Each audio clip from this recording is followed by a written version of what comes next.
And we're back to La Granja Uno. Kay malimpyo mi og gamay, especially our gate o kanidiri. So join us for a little while. Okay. Luoy na jud kay ang mahogany, di na pwedeng dili limpyuhan.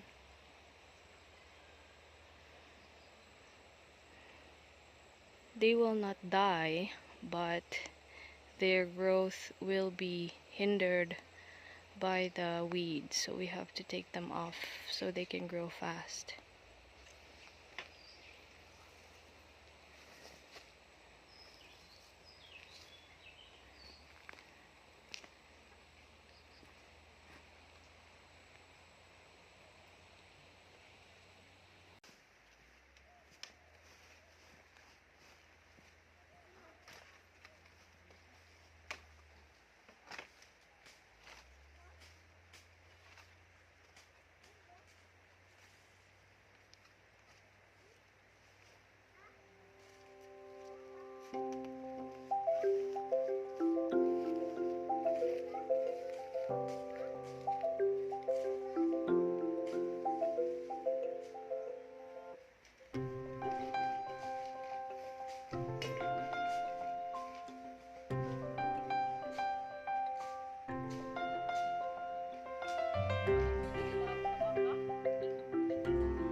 Libon. So what do we do with the mahogany trees if we come here cleaning?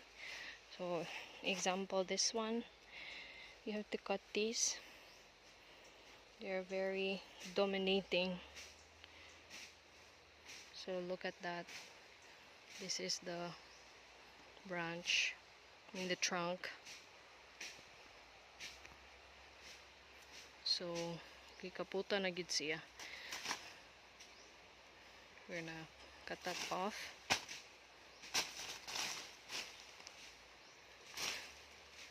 So the trunk can breathe. It feels so suffocating at the same time looking at it.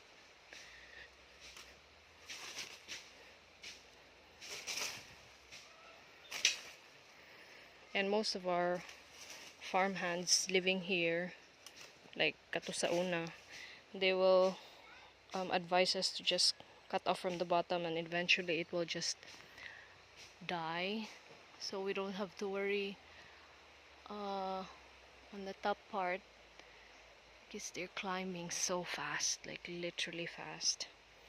So this is already good. But when these trees are still very small, we don't do that. We don't just cut off from the bottom.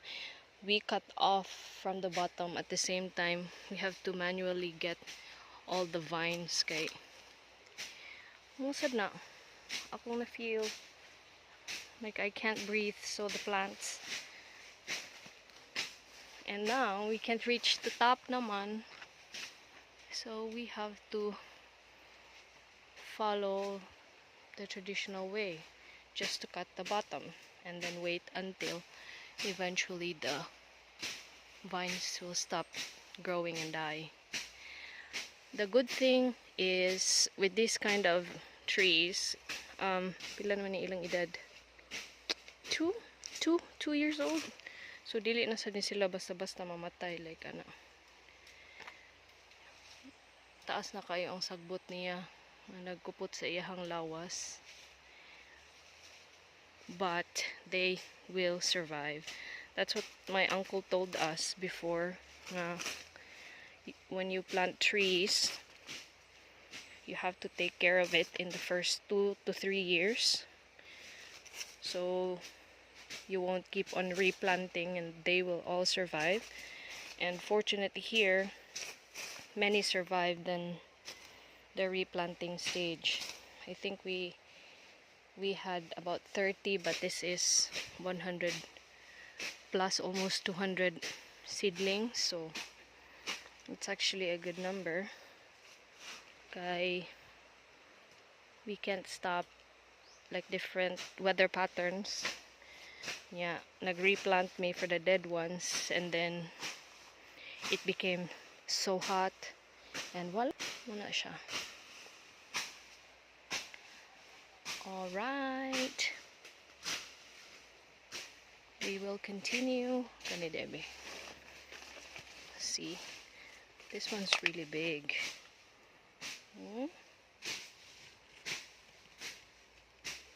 This is the biggest. I think mas dako pa siya sa akong bukton. Yeah.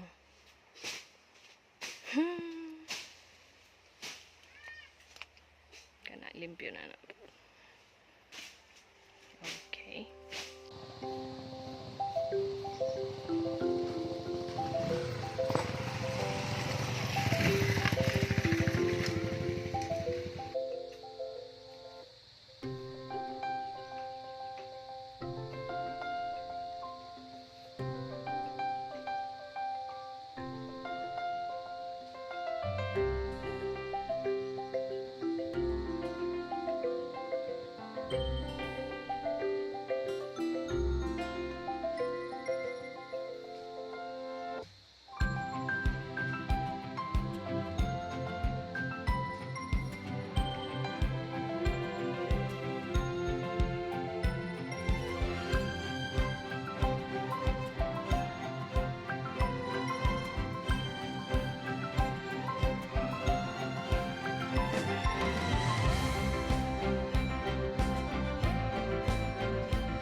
And this one, I want to show you what it looks like if the vines are not removed right away. So look, grabe iyang guna. I hope the camera will focus, but kana makita na ninyo tanan.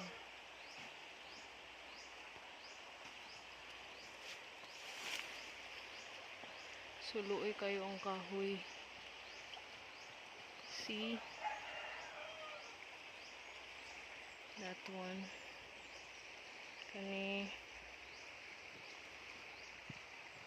I was not holding my phone when I took out the vines from this one.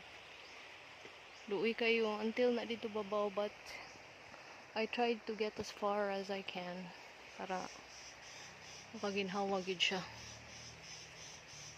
That's it.